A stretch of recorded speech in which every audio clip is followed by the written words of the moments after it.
আবু বকর আওয়াজ দিয়া কয়, পয়গম্বর, আমি আবু বকরের জীবনে যত নেক আছে, যা কিছু করলাম, কামাই করলাম, নেক আমল সব আপনার উম্মতের জন্য দিয়ে দিলাম, কোরবান করে দিলাম।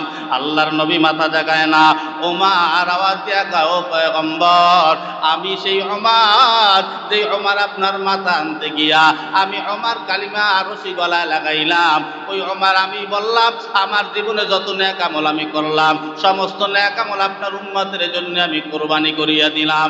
আল্লাহর নবী তারপরেও মাথা জাগায় না। আলীর বোঝা কামসার আলী বুইজা পালাইছে। আমি যেখানে আবু বকরের কথায় মাথা জাগায় নাই, ওমরের কথায় মাথা জাগাইল না, আমি আলীর কথায় আল্লাহর নবী কোনোদিনও মাথা জাগাবে না। আলী বুইজা পালাইছে, এখানে ফাতিমা ছাড়া আল্লাহর নবীর মাথা জাগানো যাবে না। দৌড়ায় গেলেন আলী রাদিয়াল্লাহু তাআলা আনহু ফাতিমার কাছে। ও ফাতিমা, আল্লাহর পয়গম্বর তোমার আব্বাজান সিজদায় পড়ছে, আর মাথা জাগায় না, চলো, অবস্থা বেশি ভালো না। 3 দিন হয়ে গেল, তোমার বাবার কোনো খবর নাই। আজকে পাইলাম, তাও আবু বকর তার নেক দিয়া দিল, ওমর তার জীবনের নেক দিয়া দিল, উম্মতের জন্য কোরবানি করিয়া দিল, তারপরেও মাথা জাগায় না। তুমি চলো, তুমি গেলে মনে হয় মাথা জাগাবে। ফাতিমা রাদিয়াল্লাহু তাআলা আনহা উনি দৌড়ে গেলেন। উনি যাওয়ার পর তারপরেও মাথা জাগায় না। আলীর নেক দিয়া দিল, ফাতিমার নেক দিয়া দিল, মাথা জাগায় না। শেষমেশ ফাতিমা বুইজা পালাইছে। ফাতিমা আওয়াজ দিয়ে, আব্বা জান, আমার 2টা সন্তান হাসান আর হুসাইন, এই 2টা সন্তানকে বাবা জান তোমার উম্মতের জন্য কোরবানি করিয়া দিলাম। সুবহানাল্লাহ। এরপরে আল্লাহ নবী মাথা জাগায়, ও মুসলমান, এই নবীর আদর্শে আদর্শবান হইতে বলছে আমাদেরকে, কিন্তু আমাদের আদর্শ হলো অন্য আদর্শ। আমরা 2-4টা ইংলিশ বলতে পারলেই মনে হয় যে শিক্ষিত হয়ে গেলাম আমরা। অথচ তুমি যে নামাজ পড়তে পারো না, তুমি যে সূরা পড়তে পারো না, আজকে তোমার 70 বছর বয়স, 60 বছর বয়স, এখনো পর্যন্ত সূরা ফাতিহাটা তুমি সহি শুদ্ধভাবে বলতে পারলা না। আমার কাছে একটু বলেন, আল্লাহ যদি জিজ্ঞেস করে 60 বছর 70 বছর বয়স তোমার আমি দিলাম, এই 60-70 বছর বয়সেও তুমি সূরা ফাতিহা মুখস্থ করতে পারলা না বা সহি শুদ্ধ করতে পারলা না, তখন আল্লাহর কাছে কি জবাব দেবেন? জবাব আছে? তা এই 70 বছর বয়স পাইলেন, আপনি ইংরেজি পারলেন, বাংলা পারলেন, অঙ্ক পারলেন, এই আরবিটা পারলেন না কেন? শিখতে কি মানা আছে? না, এই ছোট ছোট এই ছাত্ররাই শিখবে, আপনি কোথাও শেখাবার। আল্লাহর নবী বলেন, আপনি জন্ম হওয়ার পর থেকে শুরু করে মৃত্যুর আগ পর্যন্ত আপনি দ্বীনে ইলম শিক্ষা করতে পারবেন, কোনো সমস্যা নাই। দাদার বয়স হয়ে গেছে, নানার বয়স হয়ে গেছে, এখন কি ছোট ছোট পোলাপানে কোথায় দিয়ে কোরআন শরীফ পড়া যায়? এই চিন্তা মাথায় আসার কারণে ওই মসজিদে যাইয়া ইমাম সাহেবের কাছে জিজ্ঞেস করতে পারে না। কবরে গেলে পিড়েইয়ে শোয়াই ফেলাবে মোটে, একটা বাড়িও কাদায় করবে না। কবর কি মামুর বাড়ি? মামুর বাড়ি মনে হয়? খালার বাড়ি, খালায় আদর করে খাওয়াবে না, নানার বাড়ি কোনটা? মরা লাগবে, এটা চিন্তা করে।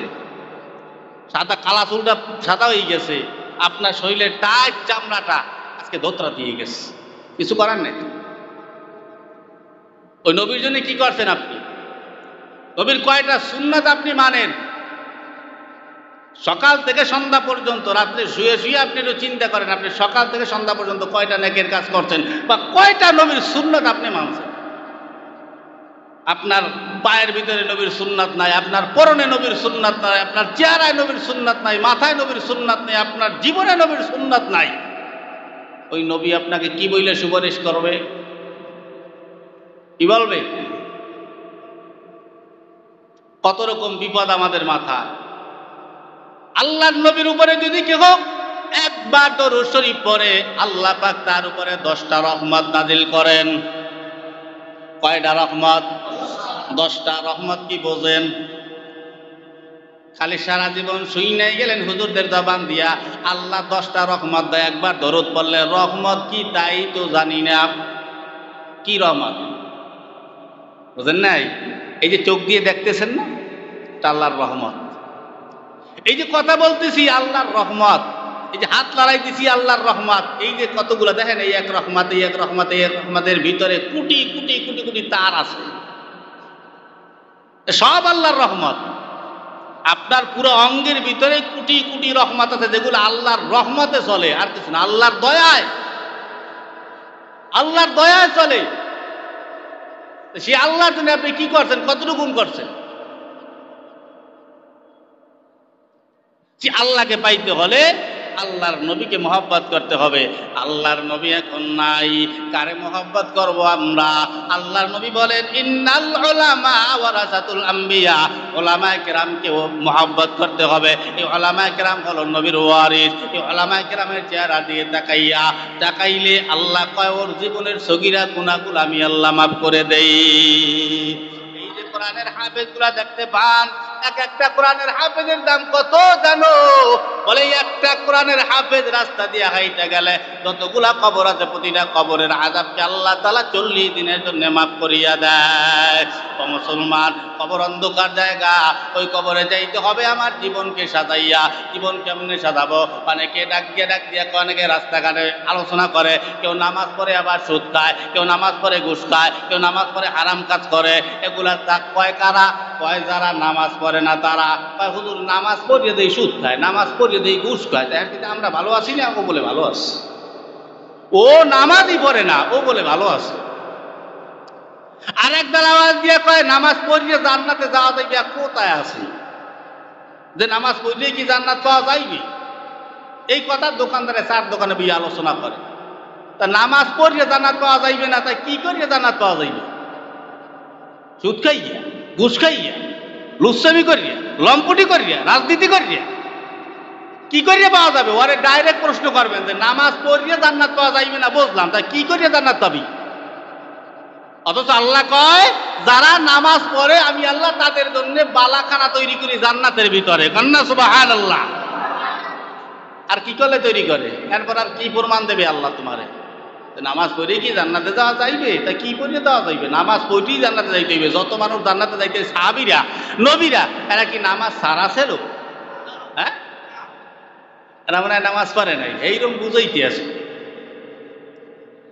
আসেন নবীর উপরে মোহাব্বত তৈরি করেন, নবীকে মোহাব্বত করেন। নবী নাই, প্রতিদিন রাত্রিবেলা ঘুমানোর সময় নবীর উপরে কিছু দরুদ পড়েন। মুসলমান, নবীর উপরে দরুদ পড়লে কি হয়? নবীর নামটা পাইছেন, দুইটা চুম্বন করেন।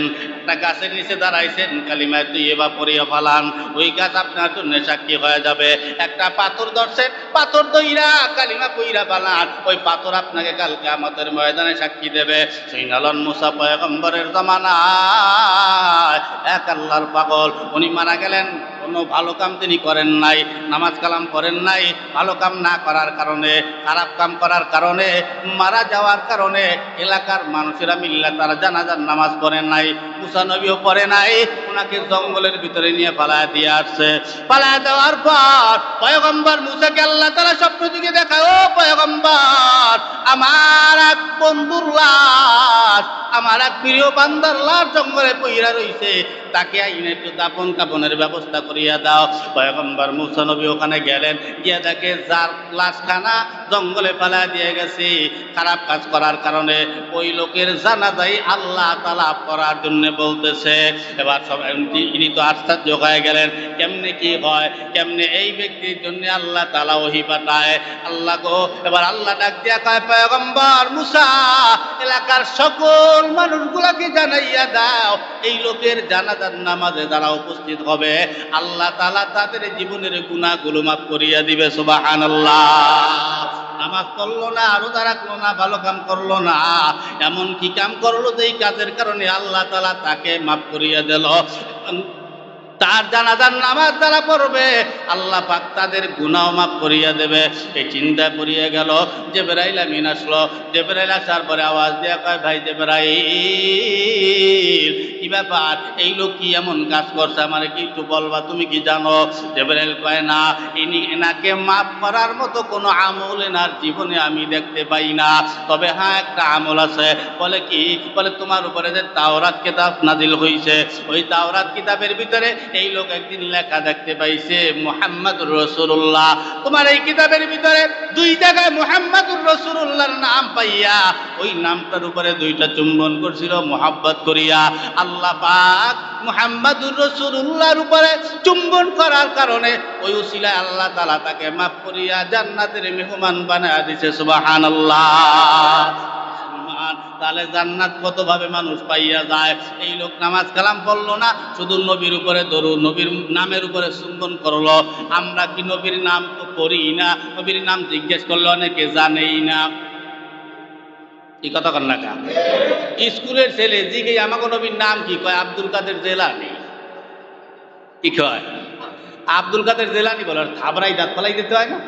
তুই এই পড়ালেখা করছ, এই স্কুলে ইসলাম শিক্ষা পড়ায় না? নবীর নাম কি কয়? আব্দুল কাদের জেলানি। কি শেখছো কি জীবনে? ফটর ফটর করলে হইবে? আল্লাহর নবীরে মানতে হইবে, তো জানতে হইবে সবকিছু।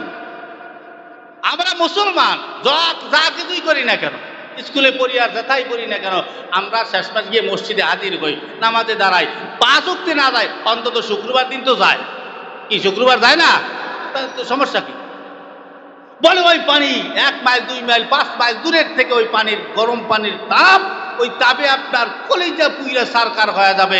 এরপরে ওই পানির গরমের তাপের কারণে আল্লাহকে ডাক দিয়ে বলবে, আল্লাহ না, আমার এই পানি খাওয়ার দরকার নাই, আমার পানি লাগবে না। মানুষ যেমন রিলিফ বরাদ্দ হয় সরকারের কাছ থেকে, আল্লাহর পক্ষ থেকেও ফেরেশতারা বলবে, এই গরম পানি, এই রক্ত বইযুক্ত গরম পানি তোমার জন্য বরাদ্দ হয়ে গেছে, এটা আর ফিরানো যাবে না। হাদিস শরীফের ভিতরে লেখে যে ওই পানির ড্যাগাই না মানুষের এই নিচের ঠোঁটে লাগাবে, এই নিচের ঠোঁটে লাগাবে। আল্লাহর নবী বলেন, আমার উম্মতের এই যারা জাহান্নামী হবে, এই নিচের ঠোঁটে যখন এইটা পানির, গরম পানির ব্যাগটা লাগাবে, এই নিচের ঠোঁটটা ফুইলা একেবারে ধুইলা পায়ের নিচতলা পর্যন্ত পড়বে, আর এই উপরের ঠোঁটটা কইলা মোটা হইয়া এইভাবে মাথার উপর দিয়া পিছনের পিঠের উপরে গিয়া পড়বে। পারবেন সহ্য করতে? কোন দুনিয়া নিয়ে আমরা আছি? সহ্য করার মতো কোনো আযাব, আপ্যায়ন করার মতো কোনো জাহান্নাম আপনার জন্য না। তাই একটু চিন্তা করেন, একটু ভালো দিন মোতাবেক চলার চেষ্টা করেন। আল্লাহর নবীর উপরে এই দরুদগুলা পড়লে কাল কিয়ামতের ময়দানে আল্লাহর নবী মিজানে দৌড়াবে, পুলসিরাতে দৌড়াবে, এখানে দৌড়াবে, বিভিন্ন জায়গায় আল্লাহর নবী দৌড়ায়। শেষমেশ দেখে যদি উম্মতকে না বাঁচাইতে পারে, তখন আল্লাহর নবী বলবেন, আমার উম্মতের আমার উপরে কে কতবার দরুদ পড়ছে, ওই দরুদের সওয়াবগুলোর মাধ্যমে বিনিময় আল্লাহ পাক ওই উম্মতদেরকে মাফ করিয়ে দেবে। দিনে রাত্রে শুয়ে শুয়া অন্তত 10 বার, অন্তত 20 বার, 100 বার দরুদ শরীফ পড়তে তো সময় লাগে না। পড়েন, সমস্যা কি? নামাজ পড়া শেষ, দুনিয়ার কেউ আপনার পাশে নাই, আপনি সেজদায় পড়িয়া 3 বার দুরূদ শরীফ পড়িয়া আপনি সেজদায় গিয়ে একটু কিছু দোয়া পড়েন, আল্লাহর কাছে একটু কান্নাকাটি করেন, আল্লাহ পাক দেখবেন সব কিছুর ব্যবস্থা করবেন। তাই কিসের মাধ্যমে আমরা জান্নাত পাবো? এভাবে আমাদের জীবন চললে এর মাধ্যমে আমরা কিন্তু জান্নাত পাবো না। এই লোক নবীর নামের উপরে চুমা দিয়া এই লোক জান্নাত পেয়ে গেল। এই মহিলা এক লোক, পতিত এক লোক দুরূদ পড়ছে একবার, এতে 70,000 মানুষের গুনাহ আল্লাহ মাফ করিয়ে জান্নাতি বানায় দিয়েছে, শুধু একবার পড়ছে। তাহলে চিন্তা করেন, একবার যে দরুদটা পড়ছে, দরুদের মহব্বতটা কি ছিল ভিতরে। আর আপনি আর আমি তো দরুদ পড়ি, কিরকম দরুদটা ঠিক ঠিকানা নাই। এই দরুদ শরীফ যদি আপনার বাবার কবরের পাশে, আপনার মায়ের কবরের পাশে শুক্রবার দিন জুমার নামাজ পড়া বাবার কবরের পাশে দাঁড়াইয়া আপনার ছেলে যদি একটু দরুদ শরীফ পড়েন, বলেন তো আল্লাহ পাক এই সওয়াব দিলে তার কবর আযাব মাফ করবে কি করবে না? একটু যাইয়া দাঁড়াইতে অসুবিধা কোথায়? আপনি দাঁড়াবেন আপনার বাবার কবরের পাশে, আপনার ছেলে আপনার কবরের পাশে দাঁড়াবে। এজন্য বেশি বেশি করিয়া আল্লাহর নবীর উপরে দরুদ পড়ব তো ইনশাআল্লাহ। রাত্রে শুয়ে শুয়ে পড়বেন। রাজি আছেন সবাই? অন্তত কমপক্ষে 10 বার পড়বেন। কয়বার? 10 বার। কোন সাধনে পাইব তোমায় গো নবীজি, কোন সাধনে পাইব তোমায়, কোন সাধনে পাইব তোমায়।